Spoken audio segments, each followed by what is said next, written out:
We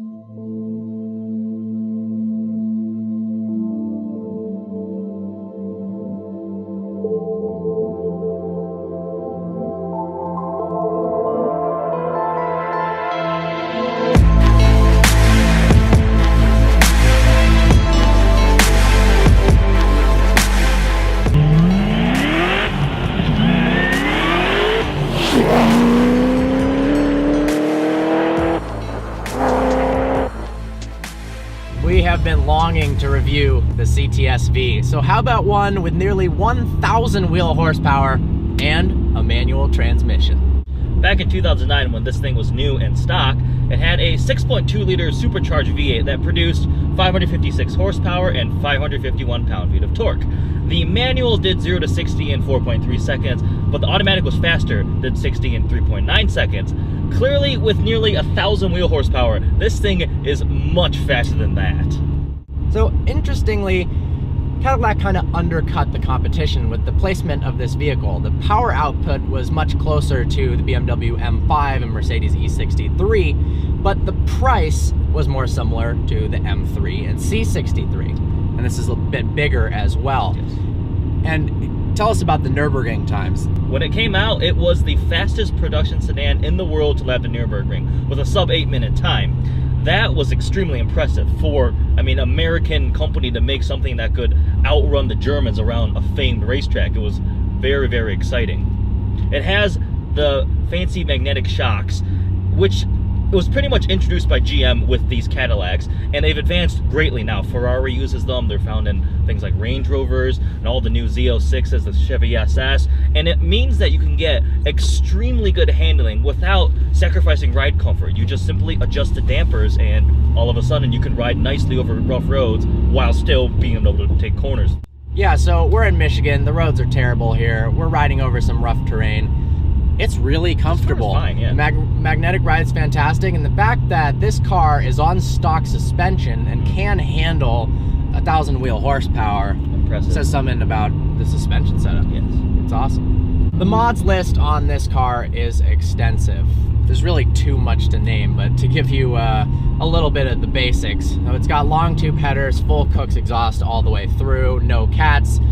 It's tuned, of course. It's got ported heads, cams, different pulleys, injectors, and it's also running E85. It's got a flex fuel kit, which is really cool, wherein you can run any pretty much content of ethanol and gas, and it automatically detects that fuel content and changes it tune. So you don't need to run different maps, which seems to be a thing in a lot of these high-end tuned cars, where no matter what fuel you put in, it can figure it out yourself and just run perfectly fine.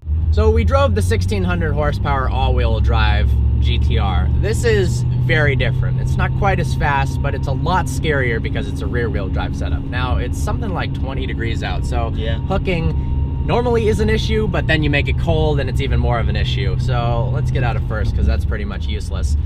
Put it in competition, suspension mode, competitive mode, and let's see how she does. I'm just gonna roll on the throttle.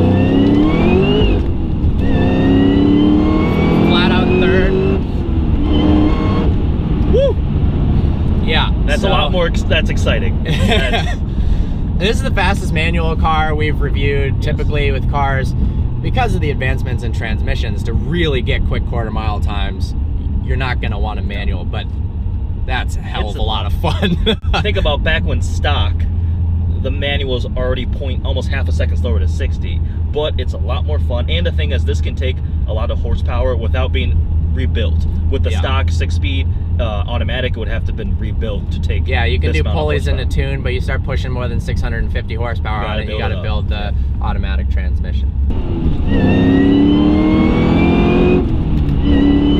That supercharger whine is awesome. The exhaust in this, the Cook's exhaust is fantastic, but the supercharger whine, loudest I've ever heard. It's so loud. It's got a really good mix. A lot of cars, if there's a huge supercharger whine, that's all you hear. Yeah. But you hear that throaty V8 and the whine. Outside, it is so loud. It is. I haven't even heard it yet from the outside. It sounds very American. That's how I would describe it. So we're gonna have Eddie drive it and talk about how comfortable this thing is to drive.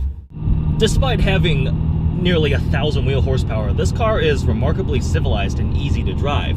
Before this car and the other GTR, I always thought that these type of insanely high horsepower race cars pretty much were just nightmares on the street. But manual is easy to shift, the clutch is nice, it's not too heavy, it's relatively refined and everything. You could drive this on a daily basis, even though it has nearly Bugatti Veyron horsepower levels.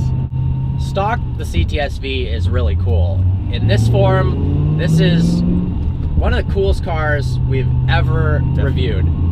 It just blends luxury and practicality with absolutely insane performance. Some of the other cars we drove, you know, you start to suffer practicality when you go for an extremely fast vehicle. But you can fit people in the back.